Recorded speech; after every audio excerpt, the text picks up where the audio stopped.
उसने हेडमास्टर जी को बताया कि जिस ट्रेन से वो आई थी वो कितनी चली थी। उसने बताया कि उसने टिकट बाबू से कहा था कि वो उससे टिकट ना ले, पर उन्होंने उसकी बात नहीं मानी।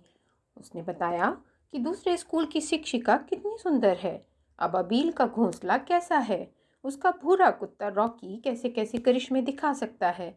उसने बताया कि वह कैंची मुंह में डालकर चलाया करती थी, पर उसकी टीचर ने उसे ऐसा करने से मना किया था क्योंकि उन्हें डर था कि कहीं तोतो चांद की जीभ ना कट जाए, पर फिर भी वो ऐसा करती थी।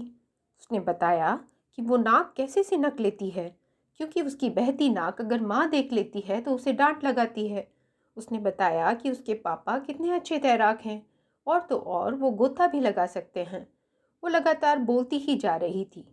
हेडमास्टर जी कभी हंसते, कभी सर हिलाते और कहते, अच्छा फिर? तो अच्छा फिर? तो जान इतनी खुश थी कि आगे बोलती ही जा रही थी। बोलते बोलते आखिर अब उसके पास बोलने के लिए कुछ भी नहीं बचा। अब उसका मुंह बंद था। वो अपने दिमाग पर फिर भी जोर डाल रही थी और सोच रही थी कि आगे क्या कहे। अब हेडमास्टर जी ने पूछा, मुझे और कुछ बताने के लिए क्या आप तुम्हारे पास कुछ भी नहीं है? तो जान सोचने में पड़ गई कि ये तो बड़े शर्म की बात है। उसने मनी मन सोचा, क्या मैं कुछ बता सकती हूँ? लेकिन अचानक उसे कुछ सूझा। हाँ, वो अपनी फ्रॉक के बारे में बताएगी जो उसने पहन रखी थी। वैसे उसके ज़्यादातर कपड़े तो माँ खुद ही सीती थी, पर ये फ्रॉक दुकान से खरीदी हुई थी। जब भी वो दोपहर के बाद स्कूल से घर लौटती थी तो अक्सर उसके कपड़े फटे होते थे। माँ तो समझ ही नहीं पाती थी कि वो कैसे फट जाते हैं। उसके कपड़े कैसे फट जाते थे, इसके बारे में तो चांद ने हेडमास्टर जी को सब बता दिया कि असल में उसके कपड़े इसलिए फट जाते थे क्योंकि वह दूसरों के बगीचों में गाड़ियों झाड़ियों के बीच में से घुस जाती थी। इसलिए आज सुबह जब तैयार होने की बारी आई तो माँ की सिली हुई सारी फ्रॉकें फटी हुई निकली और ये खरीदी हुई फ्रॉक ही उसे पहननी पड़ी। फ्रॉक पर लाल और स्लेटी रंग के चेक बने थे। फ्रॉक इतनी भी बुरी नहीं है, पर माँ को अच्छा नहीं लगता कि कॉलर पे कड़े लाल फूल अच्छे नहीं हैं। माँ को कॉलर बिल्कुल पसंद नहीं है। तो चांद ने कॉलर उठाकर भी दिखाया हेडमास्टर जी को, लेकिन इसके बाद बहुत कुछ सोचने के बाद भी तो चांद को कुछ और सूझ ही नहीं रहा था। उसे इस बात से बड़ा दुख हो रहा था।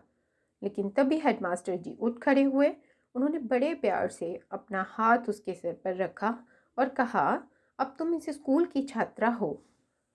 और उस समय तो चांद को ऐसा लगा कि वह जीवन में पहली बार किसी ऐसे व्यक्ति से मिली है जो उसे सच में बहुत अच्छा लगता है। असल में इससे पहले किसी ने उसे इतनी देर बोलते सुना भी तो नहीं था।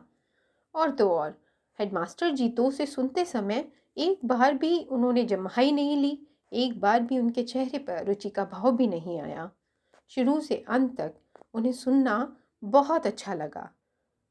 पिछली शिक्षिका को तो यह जानकर भी आश्चर्य होता कि एक 7 साल की बच्ची लगातार 4 घंटे बोलने का मसाला भी जुटा सकती है। हेडमास्टर जी के सामने वो अपने आप को बहुत सुरक्षित महसूस कर रही थी। वो बहुत खुश थी और हमेशा हमेशा के लिए उनके साथ ही रहना चाहती थी। ये भावनाएं तोतो-चान की उस पहले दिन हेडमास्टर सोसाकू कोबायाशी के बारे में थी। अब बारी आई दोपहर के भोजन की। हेडमास्टर जी तोतो-जान को वो जगह दिखाने ले गए जहाँ बच्चे दोपहर का खाना खाते थे। वो सभागार की तरफ बढ़े। सभागार सीढ़ियों के ऊपर था, जिन्हें चढ़कर तोतो-चान पहले भी आई थी। वो जब वहां पहुंचे तो बच्चे हल्ला गुल्ला करते हुए मेज और कुर्सियां खिसका रहे थे और उन्हें एक गोल घेरे में लगा रहे थे। वे सभागार के कोने में खड़े होकर बच्चों को देखते रहे। तोतो चान ने हेडमास्टर जी से पूछा, बाकी बच्चे कहाँ हैं? हेडमास्टर ने जवाब दिया, बस इतने ही हैं जो जितने यहाँ मौजूद हैं। तोतो चान को विश्वास ही नहीं हुआ क्योंकि उसके पिछले स्कूल की एक कक्षा में ही उतने बच्चे थे, जित वहां केवल उतने ही बच्चे मौजूद थे। तोतो-चान ने अचंभित होकर पूछा, बस 50 ही बच्चे हैं? हेडमास्टर जी ने हाँ में जवाब दिया। अब तोतो-चान सोचने लगी कि यहाँ तो हर चीज़ पहले वाले स्कूल से बिल्कुल ही अलग है। जब सारे बच्चे बैठ गए तो हेडमास्टर जी ने जानना चाहा कि हर एक बच्चा खाने में समुद्र से और कुछ पहाड़ से लाया है या नहीं। बच्चों ने अपने अपने डिब्बे खोलते हुए एक स्वर में हाँ बोला। जरा देखें तो क्या क्या लाए हो तुम लोग। हेडमास्टर जी मेजों के घेरे में घूमते हुए बोलने लगे। वे हर एक बच्चे के डिब्बे में झांक रहे थे और बच्चे खुशी से किलकारियां मार रहे थे। वाह कितना मज़ा है, कितना अलग है, ये स्कूल तो बहुत अच्छा है। उसे तो इससे पहले पता ही नहीं था कि स्कूल में दोपहर का खाना भी इतने आनंद की बात हो सकती है। तो जान ने सोचा, पर कुछ समुद्र से और कुछ पहाड़ से का मतलब क्या होगा। तो बच्चों, क्या आपको समझ आया कि कुछ समुद्र से और कुछ पहाड़ से हेडमास्टर जी का क्या मतलब हो सकता है। तो मैं आपको बताती हूँ। समुद्र से हेडमास्टर जी का मतलब है कि खाने में कुछ तरल पदार्थ जैसे कि दही, खीर, सूप आदि। और पहाड़ से उनका मतलब है कुछ ठोस पदार्थ जैसे गुड़ और रोटी आदि। जब से हेडमास्टर जी ने तोतो चांद से कहा कि अब तुम इस स्कूल की छात्रा हो, तोतो चांद तो बेसब्री से अगले दिन का इंतजार कर रही थी। इस तरह से पहले उसने कभी भी किसी दिन का इतना इंतजार नहीं किया। इस नए स्कूल में जाने के लिए वो बड़ी ही रोमांचित थी। पहले अक्सर माँ को बड़ी मुश्किल आती थी उसको उठाने में स्कूल जाने के लिए।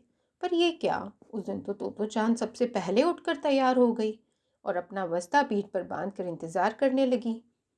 माँ ने तोतो चांद को नाश्ता दिया और उसका लंच बनाने में जुट गई, क्योंकि उसमें कुछ समुद्र से और कुछ पहाड़ से भी तो डालना था। माँ ने रेलगाड़ी के पास को प्लास्टिक की थैली में डाला और एक डोरी से तोतो चांद के गले में लटका दिया ताकि वो कहीं खो न जाए। माँ बड़े प्यार से बोली, अच्छी लड़की बनना। तोतो चांद ने भी बड़े प्यार से जवाब दिया, बिल्कुल। और मुड़कर शिष्टता से झुककर बोली, अच्छा, गुड बाय। तोतो चांद में आए इस बदलाव को देखकर माँ की तो आंखें ही बरबस भर आईं। कितना कठिन था उसके लिए ये मानना कि उसकी चुलबुली बिटिया, जो आज इतनी खुशी से स्कूल जा रही है, हाल ही में एक स्कूल से निकाली जा चुकी थी। उसने दिल से प्रार्थना की कि इस बार सब ठीक रहे। तो बच्चों, कैसी लगी आपको तोतो चांद की कहानी।